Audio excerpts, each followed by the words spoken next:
A Constituição Federal de 1988 foi construída no período de redemocratização da sociedade brasileira após o fim da ditadura civil-militar. Foi resultado de tensionamentos dos diversos setores da sociedade. Ficou conhecido como Constituição Cidadã, por trazer em seu texto diversos direitos de cidadania. Mas o que é cidadania? A população brasileira exerce de forma plena a sua cidadania? Cidadania é o conjunto de direitos e deveres do cidadão. O dever de cumprir as normas e leis da sociedade, respeitar os direitos dos demais, cumprir com as obrigações eleitorais e direitos civis, políticos e sociais. Constituem direitos civis: liberdade de ir e vir, liberdade de expressão, direito ao culto, direito à propriedade. Direitos sociais são aqueles direito à moradia, à saúde, à educação, à segurança, bem como os direitos políticos, que são direitos de organizar-se em associações, de escolher seus representantes, bem como o direito de candidatar-se a cargos públicos. O direito étnico-raciais e cidadania. Quando se ouve falar de étnico-raciais, nos vem em mente logo o racismo e o preconceito, existente até os dias atuais. Mas calma, que primeiro iremos discutir e conhecer o nosso passado, para apropriarmos do conhecimento já existente. Quer dizer que iremos discutir sobre a escravidão? Sim, pois para poder compreender a conquista que a população negra tem alcançado até os dias atuais, precisamos conhecer sua história. Então, sem mais delongas, em meados da década de 1530, chegam ao Brasil os primeiros navios negreiros, onde vinha uma população negra que estavam chegando para serem comercializados. Foram 358 anos de escravidão existente aqui no Brasil. Em 13 de maio de 1888 foi abolida a escravidão com a Lei Áurea. Mas diga-se de passagem que foi uma ação meio que forçada mediante aos avanços da época. Vale ressaltar que a população negra não teve nenhum aparato financeiro para sobreviver e que foram deixados ao léu, cada um por si, sendo que eles foram retirados da sua terra natal, de suas famílias, de seus costumes. Daí vem o preconceito do negro na sociedade. Por muitas pessoas, eles são vistos como pessoas que nasceram para servir e não para ser servido. Mesmo com as conquistas gradativas, a população sofre bastante com o preconceito, enraizados em atos comuns da sociedade. Existiram várias conquistas implementadas no governo Lula que contribuíram para a democracia racial. Uma delas foi a cota raciais, um grande avanço, pois garante o direito do negro a cursar o nível superior. Outra vitória foi incluir no currículo escolar da rede do ensino a temática História e Cultura Afro-Brasileira. Temos que destacar o índice de violência sofrido por negros, sendo repressões políticas a maioria dessas ocorrências. O direito dos povos indígenas, que muitas vezes é colocado de lado, como se não fosse tão importante como os demais. A demarcação de terras, que eles lutam tanto para poder continuar com seus costumes, crenças e tradições.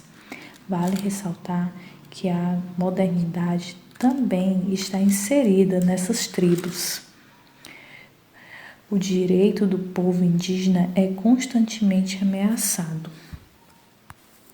Um exemplo bem constante são as tomadas de terras para serem criadas outras reservas ou outras fontes de riqueza. Uma delas foi construção de uma hidroelétrica de Belo Monte, no rio Xingu, no Pará, no período do governo de Lula e Dilma, entre outras lutas diárias que o indígena tem em meio à sociedade existente. Lutas essas que eles travam dia após dia para que não morram as suas crenças. Na conjuntura de ampliação dos direitos de trabalho pela Constituição de 1988, o Brasil passava por transformações em sua economia, caracterizadas pelo desmonte de um projeto nacional desenvolvimentalista, iniciado ao fim da década de 1980 e concretizado na década seguinte. Tal mudança teve impacto imediato sobre o mercado de trabalho, aumentando a informalização das relações, a perda de direitos trabalhistas e previdenciários, a diminuição da renda média, o crescimento excessivo do setor terciário e a ampliação do desemprego. Agora, fazendo uma breve análise das alterações realizadas por cada governo em torno da Constituição. Ao longo do governo Sarney, a mais importante regulamentação aprovada foi a relativa ao seguro-desemprego, previsto no artigo 7 da Constituição de 1988. Outra lei de fundamental importância, ainda aprovada no governo Sarney, foi a que dispunha sobre o direito de greve, ressaltando que as greves deviam ser anunciadas aos patrões em um prazo médio de 48 horas antes dessas virem a acontecer. Durante o governo Collor, o mesmo planejava alterar a Constituição de 1988, no que corresponde à redução do poder dos sindicatos e da própria Justiça do Trabalho, iniciativas interrompidas pelo impeachment e pela sua subsequente renúncia ao governo em dezembro de 1992, substituído pelo seu vice Itamar Franco. Em uma nova coalização de forças, impediria que direitos garantidos pela Carta Constitucional fossem postos em riscos. Inúmeras leis foram sancionadas, assegurando os direitos aos trabalhadores, entre elas algumas alterações no seguro-desemprego, garantias de salários mínimos e regulamentação de ausência ao trabalho. No decorrer do governo de Fernando Henrique Cardoso, ocorreram mudanças significativas, ao possibilitar a contratação de trabalhadores por tempo determinado e com redução de custos sociais para as empresas, desde que fossem vagas adicionais. A alíquota de contribuição do FGTS foi reduzida para esse tipo de contrato, bem como as multas em razão da rescisão unilateral. Essa mesma legislação flexibilizadora, que na prática eliminava direitos, previa a redução do valor pago à hora extra trabalhada. A jornada de trabalho foi flexibilizada com a possibilidade da criação de um banco de horas, o que alterava o artigo 59 da CLT. A criação de um banco de horas possibilitava que a jornada se estendesse até 10 horas diárias, desde que essas fossem compensadas em outros dias. Com relação aos servidores públicos, a Lei de Responsabilidade Fiscal de 1998 e 2000, que completava o artigo 69 da Carta de 1988, estabeleceu que os gastos com o pessoal não ultrapassassem 50% da Receita Federal ou 60% das receitas estaduais e municipais. Tais limites achatavam os salários dos servidores, que só seriam aumentados em caso de crescimento de receita. Como o período era de recessão econômica, toda a burocracia estatal teve perdas de servidores públicos estáveis com vistas ao cumprimento da média anterior.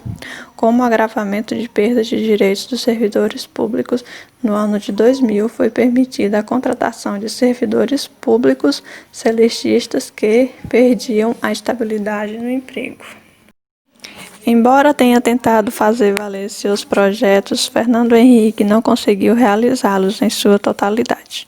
Encontraria muitas resistências não só da oposição, como também dos próprios trabalhadores, mesmo fragilizados pela crise de emprego e pela recessão econômica. O governo tentava romper com a tradição trabalhista de fontes raízes da cultura política brasileira. Só conseguiria operar tais mudanças por meio da imposição sumária, ou seja, pelas medidas provisórias.